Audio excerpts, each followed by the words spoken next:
baarlamaanka Soomaaliya ayaa maalmahan wada kulamadii joogtada ahaa waxayna xubnuhu baarlamaanka ku mashquulsan yihiin soo dhisida gudiyadii baarlamaanka cusub ee xilligan shaqeynaya. gudiyada sida loo dhisayo waxaa ka jira muran iyo buuq xubnaha baarlamaanka qaarkood ay qabaan. xildhibaan Professor Maxamed Cumar Dalxa oo baarlamaanka ka tirsan ayaa keenan u sheegay in sidii caadiga ahayd ee wax loo qaban jiray oo gudiyada loo dhisi jiray in aan sanadkan lagu soo dhisaynin oo qaab qabiil iyo musuqmaasuq wax ku salaysan uu tilmaamay in lagu soo dooranayo kuwaas oo ay goobjoog ka yihiin waxna ay ka wadaan xubno uu tilmaamay in yihiin dadka ugu sareeya baarlamaanka Soomaaliyeed oo ay guddoonka ku jiraan. dadka leaderska ama hogaamiyaasha ka noqonaya gudiyada la dhisayo ayuu xildhibaankan iyo kuwa kala bageen inay yihiin xildhibaanadii ka soo horjeeday xukuumadda taas oo dhabarjab ku noqon karta wada shaqeyn baarlamaanka iyo xukuumadda Xasan Cali Khayre dhaxmarta. waxa uu sheegay haddii sidan loo dhiso gudiyada ay keeni karto in xukuumaddu iyo baarlamaanku ay isfahmi waayaan. haddaba wareysigan ayuu siiyay idaacadda kulmiye xildhibaan Professor Maxamed Cumar Dalxa. kulmiye waa mahadsantihiin. baarlamaanka waxaa socda dhismihii gudiyada sidoo kale inay isdoortaan gudiyadu dhexdooda oo ay iska soo xulaan gudoomiye ku-xigeen iyo xoghaye si gudiyadaasi ay u noqdaan gudiyadii baarlamaanka ee isaga xukuumadda inay la shaqeeyaan oo ay kormeerkii iyo la xisaabtankii iyo habsami u socodkii howlaha dowladda si cadaalad iyo hufnaan ku jirta howlgudashada mas-uuliyiinta dowladda xukuumadda ugu horeyse loo baahnaa ayaa hadda waxaa bilowday in gudiyadii dhexdooda doorashadaasi ay maaragtay ay gudagalaan ayadoo guddoonkana isaga uu maaragtay qeyb ka qaadanayo oo isaga doorashadaasi iyagu ay u yihiin arbitration. sidaa ayaa waxaa hadda beryahan shalay ay ahayd maaragtay sabtida iyo khamiistii iyo maanta 6 guddi sidaasi ay hawshoodii ku socotaa oo maanta oo ayaga ay isku doorteen qaab u baahan laakiin sidii ay wax u dhaceen in lagaga shidaal qaato inuusan baarlamaanka ku soconin wadadii saxda ahayd. sidee wax u dhaceen xildhibaan sidee wax u dhaceen oo ayadana ay ka taagan tahay dhibaato sidee wax u dhaceen faahfaahin ka bixi markaas sidee wax u dhaceen sidee way kulmiye waa markaan aan ku lahaa gudiyadu inay maartay noqdaan baarlamaanka ayagoo kuwii loo adeegsan lahaa inay saxaan wixii ka jira nidaam ama xumi ama corruption ama ha noqoto cadaalad darro ama codkii dadweynaha wixii dowladda ilaa iyo maanta hadda madaxweynaha maanta isaga dalka haddii loo baahdo inay maartay talo iyo wixii markaa ay ka geysan karaan maadaama sharci dejintu ay tahay hadda ugu sarreysa dalka waxaana si daran noqotay baarlamaankii la sugayay ama loo baahnaa inuu wax saxo maanta heerka uu taagan yahay in maanta ay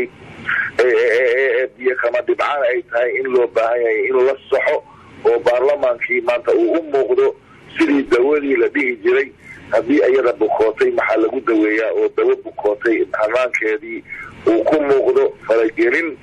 waa maasanta xildhibaan Professor Dalxa waan ku fahmay waxbaa qalad baa jira oo corruption oo musuqmaasuq aad tilmaamtay iyo qaladaad in la saxo baarlamaanka looga baahan yahay. waxaan rabaa inaad cadaysid qaladaadka ay baarlamaanka ku jiraan ee u baahan in la saxo oo gudiyada lagu dhisayo si qayaxan oo cad noogu sheeg. waa mahadsan tahay. baarlamaanka gudiyadiisa halkii iyaga in lagu xulo lagu salaysiiyo aqoon experience iyo hufnaan guddoonkana lagu soo doorto si cadaalad waafaqsan awood qaybsiga ayadoo la eegayo ayadoo khibradda iyo waayo aragnimada xildhibaanada mid waliba meesha uu ku habboon yahay iyo shaqada iyada maarta baarlamaanka uu qabanayo miisaanka ay leedahay ayadoo loo fiirinayo wixii dhammaan looga baahnaa ayaa lagu raftay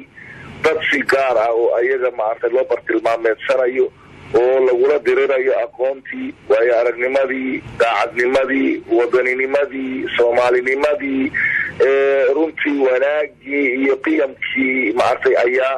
waxa aad moodaa in laga doorbidayo dad kale ee lagu xulanayo ama qaab yani hoose jufadeed ama yani kooxaysi ama dana gaar ama ku xumayn qof kale iyo nidaam aanan runtii horay weligeena aanan u arag oo guddoonka oo farihiisii oo muuqda la dareemayo cid weliba oo ay u muuqdaan inay maanta ka socoto runtii ilaa Hargeysa oo ay maartay walaacsan yihiin xildhibaanadii qaarkood oo kalsoonidii luntay inay iyagu wataan mooyaane cid kale inuusan soo bixin barnaamijkan xildhibaan yaa wada marka barnaamijkan yaa wada cidda dabada ka riixis waa cid ma guddoonka qaarkood ayaa wata oo hadda aanan magaca aan afka ku dhufanayna laakiin haddii loo baahdo oo in arintaasi la xaqiijiyaan aan codsanayno xataa in madaxweynaha jamhuuriyadda Soomaaliya soo farageliyo oo hay-adaha ma aragtay ee garsoorka ayadoo baarlamaankii laakiin dadaawo bukootay hadduu maarta uu ku muuqdo inuu yahay in la eego guddi cadaalad baarlamaanka ee isaga dhexdiisa naftirkiisa la xisaabtan laga furo oo la baaro nidaamka hadda baarlamaanka uu inuu wax ku saxo oo maanta beribo maartay dhibaatadeeda iyo waxaanan loo baahnayn صح xildhibaan Dalxa waa maasantahay waxaan ka rabaa guddoonka iyo xubnaha kale ee sare qodobadan musuqmaasuqa ay wax ka og yihiin ilaa hadda ma jirto guddiyo lagu dhisay hal iyo laba guddiyada dhisan wax miiga sheegi kartaa ee baarlamaanka dhexdiisa waxaa lagu dhisay guddiga gaadiidka waxaa lagu dhisay guddiga ma aragtay arrimaha dibadda oo asagana qayla ka jirto waxaa kaloo sidaas oo kale guddiyo kale hataa xildhibaanadii qaabka marka tirada la dhisayo waxaa la isla raadsadayaa koox oo iyagu oo ama qayb inay ninkay codka siinayaan loogu diyaarinayo hanaan ah ama meel qof maartay asaga la doonayo in looga takhaluso in la geeyo guddiyadu rabitaan iyo choice baa lagu siiyaa xildhibaanadu kan ninka uu qorto saddex guddi inuu ka mid noqdo qaar baa guddiyadii ay qorteen guddi aan ahayn lagu tuuray kii lagu yaqiina ay ku caanbaxeen oo shaqooyinka ayaga qabteen oo la yaqaano dadka Soomaaliyeed waa maasantahay aad iyo aad waa ku ayaa qaarkood laga saaray waxyaabo fara badan oo qasan baa jira marka in guddi loo saaro oo baarlamaanka dhexgala cadaalad darrada iyo nidaam darrada iyo fowdada ay ka wadaan ragga qaar ee mas'uuliyiinta ee ayaga ay iska dhigayaan in laga qabto baarlamaanka lana mariyo maartay anshaxa iyo waxa ay mudan yihiin waa maasantahay xildhibaan waxaa ka rabaa guddiyada dad badan oo Soomaaliyeed ayaan aqoonin sida loo dhiso guddiyada xubnaha baarlamaanka xubnaha ma iyaga doorta guddiga ay ka mid noqonayaan sideese loogu codayaa faahfaahin ma naga siin kartaa waa maasantahay laakiin waa inaad igu sintaa warka intamaynayo guddiyadu waxaa lagu dhisayaa markuu horeyso tiro isla eg ma garatay waxaana lagu maartay blangareeya ama lagu maartay salaysiyaa xukuumadda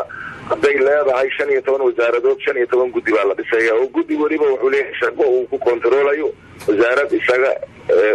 la jaal ah ama lagu kama haddana guddi kasto waxa uu leeyahay guddoomiye wasiir u dhigma oo wasaarad iyo wasiir ku xigeen oo guddoomiye ku xigeen ah iyo xogeeye guud oo isaga markaas noqonaya permanent secretary ama wasiir dawla oo abdi uu noqdo guddoomiye ku xigeenku asagana uu dhigmayo wasiir ku xigeen waan ku faahfaahsi ayaa guddoon ay u samaysanayaan oo marna u eg guddoonkii baarlamaanka ee shir guddoonkiisii oo dhowdii iyaga guddi waliba ee shir guddoon ay u noqonayaan xogeeyihii guudna uu noqonayo ninkii soo diyaarinaya ajendaha ama minadkii qaadayay qoraaladii badi isaga ee gacanta ku xafidayay laakiin waxaa lagu salaysiinayaa qaab beeleed maadaama waxayga dhan ay ku socdaan nidaam beeleed oo 5 beelood loo qaybinayo oo min tiro siman inay soo galaan loo baahan yahay in arrintaasi aad loo ilaaliyo guddi dhanbaa waxaad arkaysaa hal qof beel ooga jiro sida guddiga hadda ee maanta gaadiidka aniga aan sheegayo kale beelan 4 iyo 3 loo soo habeeyay ninka la rabo in wax laga dhigo oo arintana iyaga ay soo diyaariyeen guddoonka ninka la rabo in meesha ay laga saarana dadkaasi lagu soo dhexgeliyay isagoo takooran oo aan dadkaasina ee laga maartay lagala hadlay qofka ayaga ay keenayaan inuusan noqonin qof aanan ahayn ninka ayaga ay soo tilmaameen ee guddiga ay horyaal uga soo dhigeen waxay bay isku balangareeyeen ee isku jaangooyeen kadibna guddiyadii bay shaaciyeen isla markaana iyagii waa soo fariistay qaarkood shir guddoonkii kana campaign gareynaya guddi walibana ay qaar ninka ay rabaan inuu kusoo baxo ayagoo ujeedkooda loolan ee meelo kale ka socdo qaarkooda iyo baarlamaanka oo inay iyaga ay ku walaaqaan dad gaar ah oo iyaga ay doonayaan inuu baarlamaanka haddii golihii wasiirada ee ayaga qaarkooda looga soo adkaaday dad iyaga ay wateen ayagana baarlamaanka inay xujo ooga dhigaan dad iyaga ay wataan oo ka horgeeyaan maartay wasiirada wasaaradaha ay nacib yihiin ama dadka wax laga dhiga iyaga ay kasoo horjeedaan ama ay ka xun yihiin inay ayaga ku jalan karayaan waya xildhibaan dalxa waa mahadsantahay waa ku fahmay faahfaahintaada baarlamaanka Soomaaliyeed iyo shacabka Soomaaliyeed faahfaahintaada aad bay dadku u fahmeen waa ku mahadsantahay hadiiba gudiyadii lagu dhisayo nidaam awood qaybsi ah oo habeelad lagu dhisayo maxaa ku jaban hadiiba cabashadan haddana qabiil aad ka cabanaysido corruption baa ka jira leedahay ayagii baa qabiil lagu dhisayay see wax u qaldan marka waxa waaye adigu qabiilku yuusan kula cuslaanin taa wadanka dhan baa hadda anaga awood beelad ayaa waxa lagu salaysiinayaa hadda taasmeelayno haday fiicantahay haday xuntahay Soomaaliya iyada ka tagto 4.5 nin waliba aqoontiisa marka la gaaro ama sanduuq lagu soo shubo ayaa uu haraya nidaam beelad laakiin hadda beeshii baa ninna la rabaa isagoo diman deef ah in wax laga dhigo nina isagoo dhisan Soomaalinimo iyo islaamnimo iyo waya aragnimo iyo daacadnimo maanta isagoo diyaar waa inuu wadankiisii wuxuu u qaban kari lahaa ee uu caddahay ummadda Soomaaliyeed ayaa nacab iyo nin jeclaysi iyo fogeyn ay ku samaynayaan dad